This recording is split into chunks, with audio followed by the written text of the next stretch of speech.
disse? Uma vida não examinada não vale ser vivida?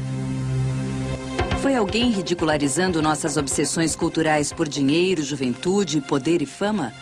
Foi algum crítico dos meios de comunicação denunciando o interminável bombardeio de mensagens sobre o que devemos pensar e querer?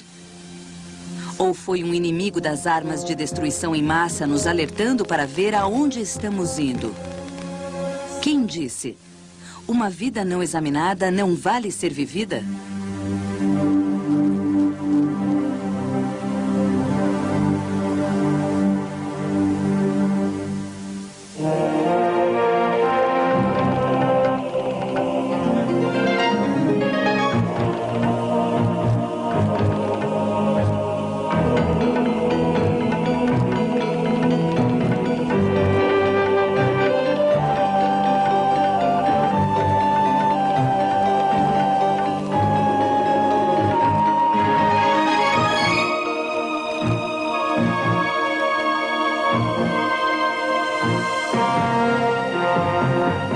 A vida examinada.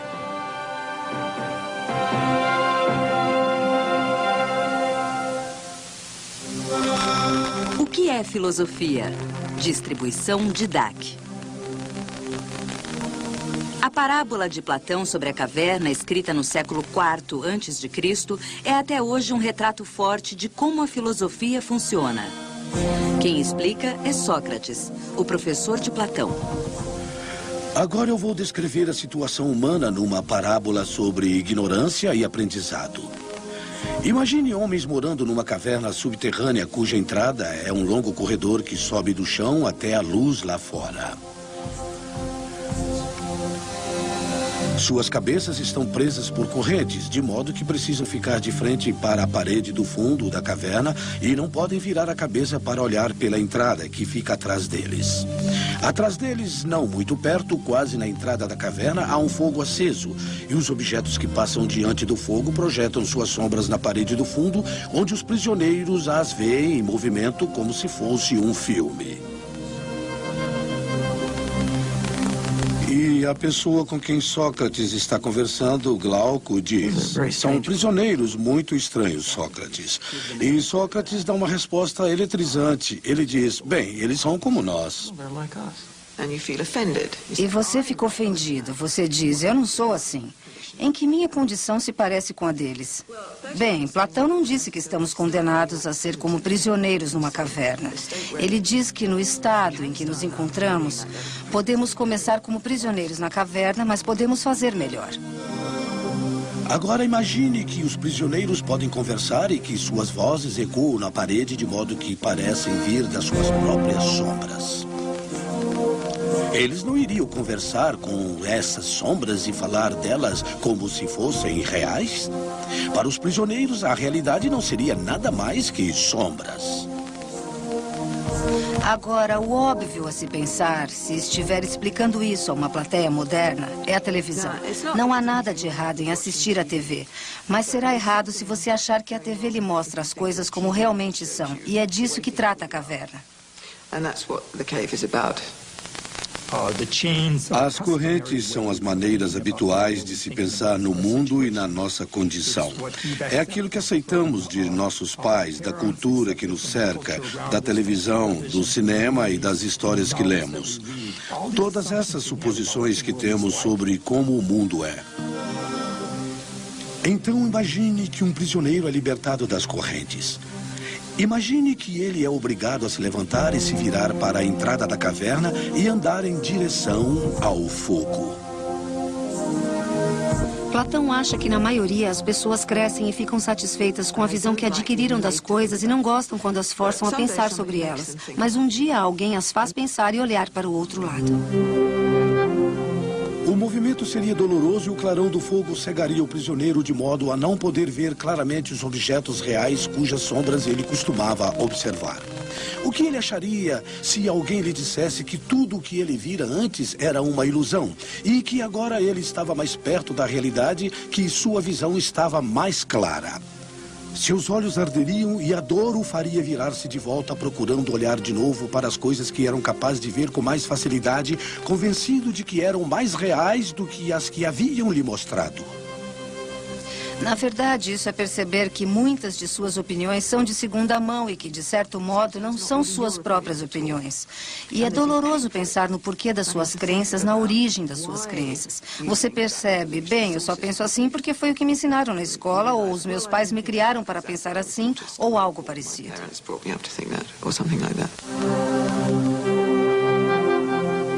Mas imagine que alguém o arraste aos trancos ladeira acima até a saída da caverna e para fora até ele ficar exposto à plena luz do sol. Ele não irá sofrer muito e ficar furioso por ter sido levado à força? Ao se aproximar da saída, seus olhos serão ofuscados pela luz e ele não conseguirá ver nada daquele mundo que chamamos de real. Este é o modo de Platão nos mostrar que algo como sair das trevas para onde se possa enxergar não é um processo fácil e nem imediato. Pouco a pouco ele terá que se acostumar a ver o mundo lá em cima. No início verá melhor as sombras no chão, depois talvez os reflexos dos homens e outras coisas na água, e então talvez os próprios objetos. Depois disso, ele achará mais fácil olhar para o brilho da lua e das estrelas no céu noturno do que para a luz do sol durante o dia. Finalmente ele será capaz de olhar para o sol e contemplar a sua natureza. Não como ele aparece refletido na água, mas como realmente é, em seu próprio domínio. O que é crucial para ele quanto a chegar a ter o conhecimento e não apenas velhas crenças é que pensamos nisso sozinhos. Não aceitamos algo pela autoridade de outras pessoas ou porque parece óbvio ou porque simplesmente os outros acham assim. Mas porque refletimos a respeito e examinamos da maneira mais rigorosa possível a maneira filosófica.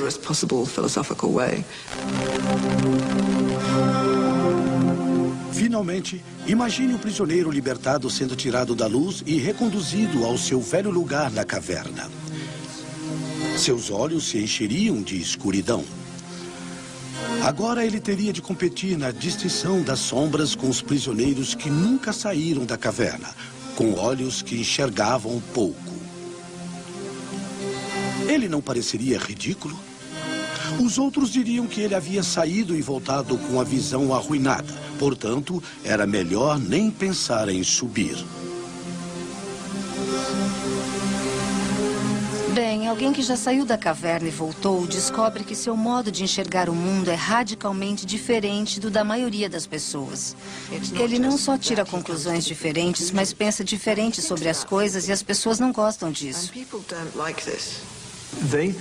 Eles acham que o sujeito é louco, acham que ficou doido. Ele fala de coisas que nenhum de nós jamais experimentou. Então, seja o que for esse passeio que ele fez, isso arruinou sua mente e o tornou um idiota. Então, eles o desprezam.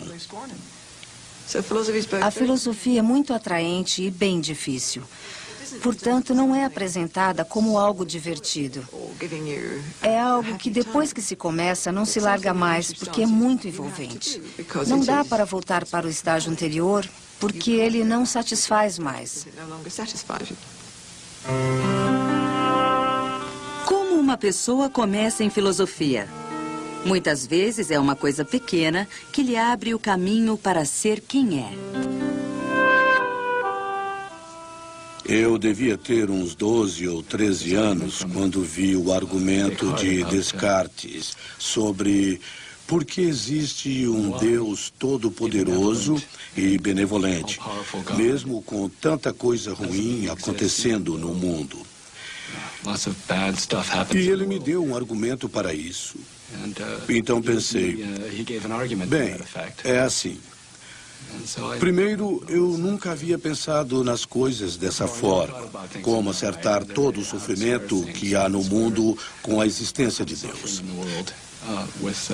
Mas me pareceu bem importante resolver a questão e descobrir minhas crenças a respeito disso. Meu pai decidiu que seus 4 filhos inteligentes iriam discutir temas interessantes nos almoços de domingo.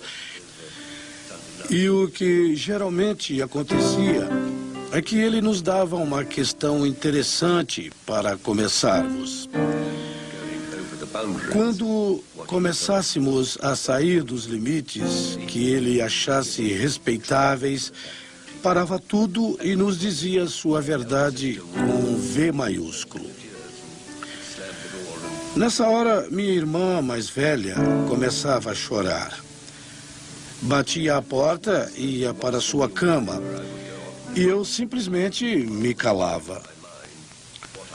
O resultado final é que, terminando o almoço, eu saía para o jardim e ficava matutando sobre o que eu poderia ter respondido se pensasse mais rápido. Acho que, como resultado, desde o início tive tendência a reagir contra o dogmatismo, contra a afirmação infundada de verdades genéricas. Portanto, acabei querendo ir atrás da reconstrução dos meus argumentos que usaria como base, ou seja o que for, dos pontos de vista que adotamos. Quando eu era pequeno, costumava pensar em questões como: e se eu for o único ser consciente do planeta? E todo o resto for apenas bonecos ou uma ilusão? Então, como muitas crianças, acho que descobri a filosofia quando ainda era bem pequeno. Mas, enquanto calouro na faculdade, li Descartes e fiquei totalmente envolvido. As meditações de Descartes e o problema da mente. Pensei, esse é um problema magnífico. Vou trabalhar nisso se puder. Bem, eu comecei a faculdade de matemática gostando especialmente das partes mais filosóficas, a lógica, a teoria dos conjuntos e as bases da matemática. E os outros cursos de que mais gostei foram os de literatura. Então, na verdade, a filosofia era um modo de estudar matemática e literatura, considerando ambas como a mesma matéria. Quando entrei na faculdade, descobri que havia o curso de filosofia. Não havia fatos. Eu sempre detestara coisas como história, onde tinha que aprender um monte de fatos. Em filosofia era apenas argumentar, pensar, raciocinar. Então nela me senti como um pato na lagoa. O que é filosofia? Como ela se relaciona com as outras áreas do pensamento? Em que ela é diferente? Na filosofia, você pergunta por quê? O mundo tem que ser assim? O mundo poderia ser assim? O que significa para o mundo esta questão? O mundo ser assim? Você faz algumas perguntas como essas e vai para as questões profundas essenciais. E a filosofia é o que há no fundo de tudo isso. É como quando você estuda história e alguém lhe diz: você apenas faz um relato, mas não é uma explicação. O que seria explicar a Revolução Francesa, em vez de apenas descrevê-la? E você responde: eu não sei. Nunca pensei nisso. Bem, e qual é a diferença entre descrever e explicar? Então você se aprofunda cada vez mais até chegar a questões realmente básicas que costumamos ter como certas. E isso é filosofia. O cientista pergunta, qual é a causa do câncer? Mas o filósofo pergunta, bem, o que é uma causa? O que significa algo ser uma causa? Que tipo de fenômeno causa alguma coisa? O que é uma relação causal? Filosofia é aquela disciplina que luta com os problemas que ainda estão confusos demais para qualquer ciência que se preze tentar resolver. Somos o depósito de lixo das ciências, se quiser. Parece-me que o filósofo é, na grande frase de Locke, um serviçal do resto da cultura e ciência humana. Nossa tarefa é entender o que acontece em diversas áreas, abstrair do conhecimento detalhado de seus participantes e tentar criar uma estrutura que faça sentido para um elenco muito maior de coisas que qualquer pesquisador ou participante isolado possa entender.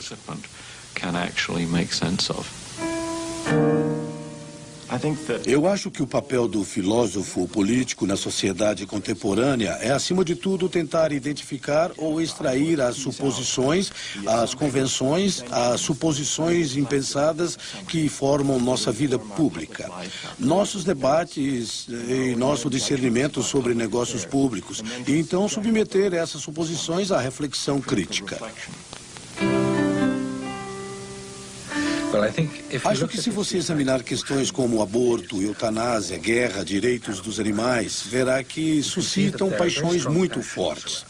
As pessoas têm posições muito firmes, mas muitas vezes os argumentos não são tão bem ponderados. A meu ver, os filósofos podem perfeitamente adotar uma posição e defendê-la, mas sua função principal é esclarecer os argumentos. Às vezes penso que as pessoas podem me achar ingênua, porém acredito muito no poder da argumentação racional para melhorar a vida pública e individual. Acho que o melhor dos filósofos gregos é que eles não tomavam a filosofia como líquida e certa, mas precisavam convencer as pessoas do porquê de ela ser importante.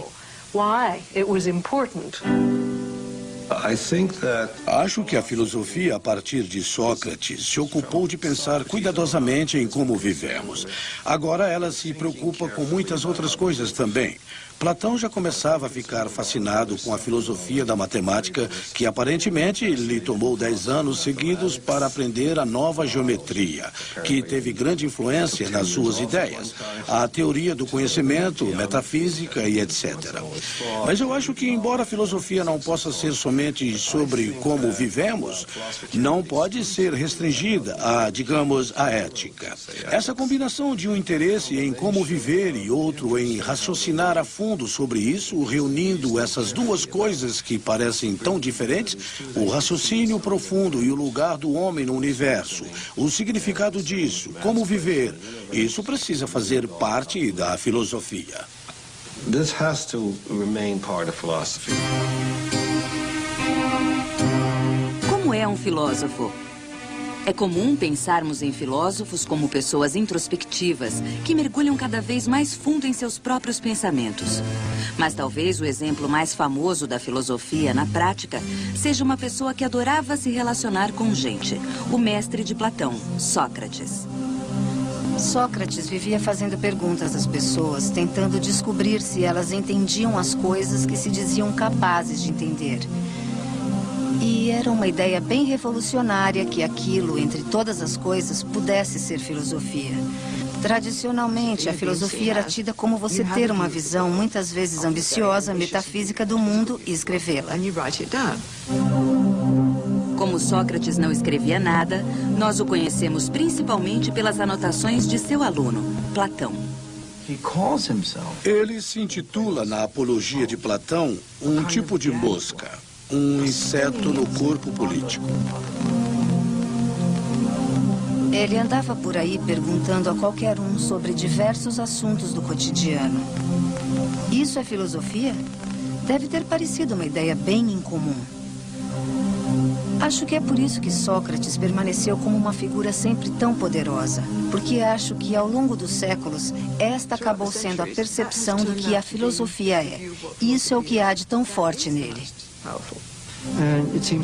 Acho que os melhores filósofos que conheço, e certamente os melhores professores, são aqueles parecidos com ele. Certamente muitos não gostariam de ser vistos assim, mas sabe, essa loquacidade, agressividade, o gosto de estar entre pessoas, discutir com elas, conversar com elas, isso é algo especial. That's something special. Esse é o homem que tinha um conceito sobre em que consiste a vida humana, o que a faz valer a pena. Ele disse, para um ser humano, uma vida não examinada não vale ser vivida. E isso é o que ele fazia todos os dias que podia, onde podia fazê-lo, com quem pudesse fazê-lo. E certamente foi isso que lhe arranjou encrencas. Sócrates foi acusado de ateísmo, de sabotar a fé nos deuses tradicionais e de corromper a juventude de Atenas. Durante seu julgamento perante 500 jurados atenienses, Sócrates explicou como se envolvera em sua jornada. Alguns de vocês conhecem meu bom amigo Querofonte? Antes de morrer, ele foi a Delfos e perguntou ao oráculo quem era o homem mais sábio do mundo. O oráculo lhe respondeu que não havia homem mais sábio do que Sócrates. Quando eu soube disso, me perguntei, o que o Deus do oráculo pode querer dizer? Porque eu sabia que não era sábio.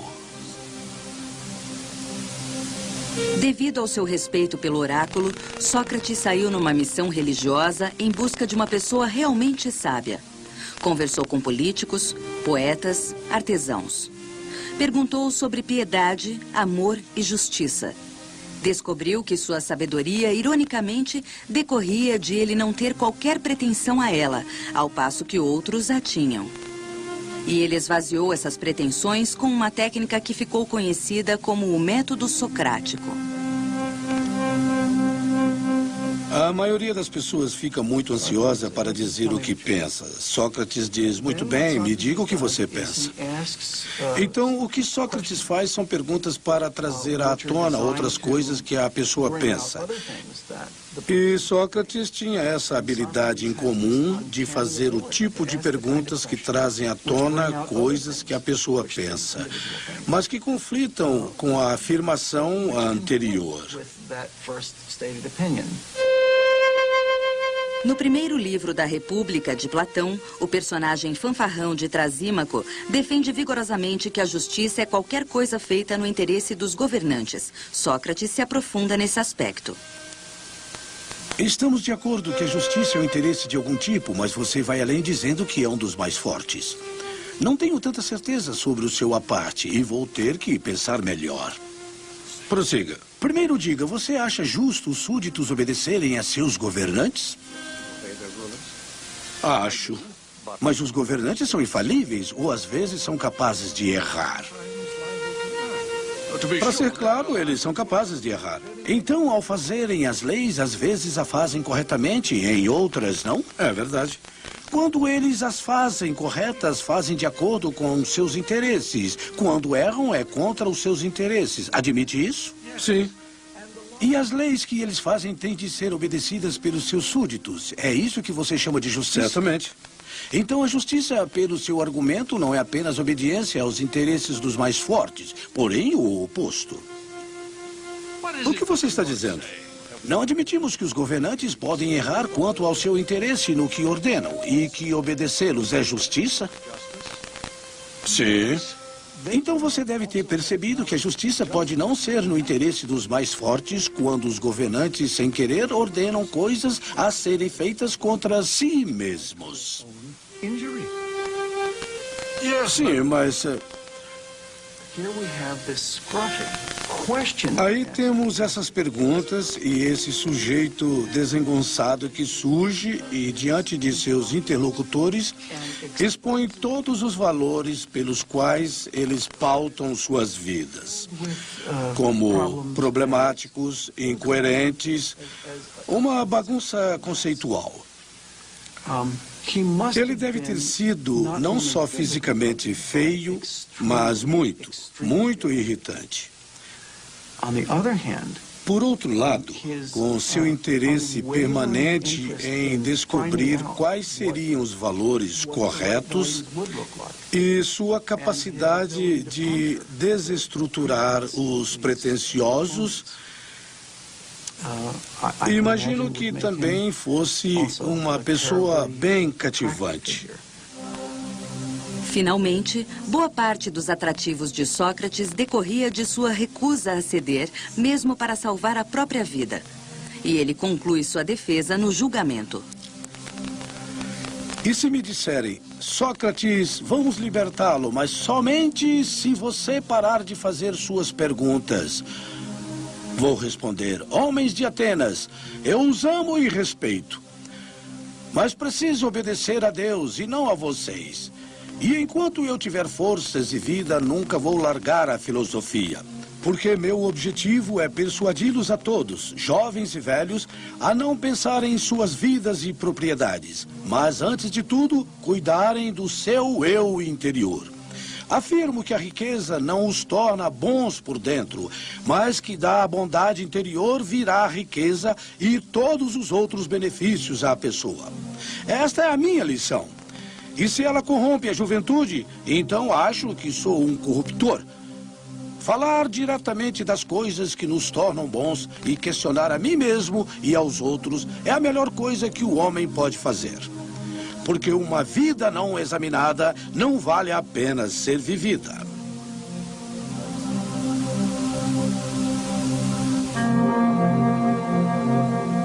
júri votou 280 a 220 e condenou Sócrates. Depois, ele ficou preso sob segurança mínima. Seus amigos o incentivaram a fugir. Ele recusou por princípio. E quando chegou a hora, bebeu a cicuta que lhe deram e morreu. Bem, eu acho importante que exista algo como uma filosofia pública. Acho que o filósofo nos obriga a aprofundar o exame das questões. Acho que hoje, numa era em que forças tremendamente poderosas estão tentando transformar o raciocínio sobre questões públicas em brincadeira, em simples manipulação pela mídia, o exemplo de um outro tipo de pensamento, o pensamento sério, reflexivo, chegando até o ponto da metafísica, é extremamente importante. Acho que se tentarmos entender o valor da filosofia pelos valores que regem ou motivam outras áreas, que são práticas em suas motivações, vamos acabar perdendo o valor intrínseco do questionamento, da dúvida, de fazer perguntas e realmente querer as respostas, não aceitando respostas banais, padronizadas, tradicionais, culturalmente dadas como a verdade absoluta. Em física não se lê Newton. Em filosofia, bem, ela incorpora sua história. A filosofia é como esse objeto fixo de 4 dimensões. Na mente dos filósofos, Platão está vivo. O que você faz é participar ou tentar participar de uma conversa onde há a fala de Platão, a resposta de Aristóteles, Augustin, Thomas, Descartes, Leibniz, Spinoza, Locke, Berkeley, Hume e Kant. E você está tentando encaixar a próxima parte da conversa.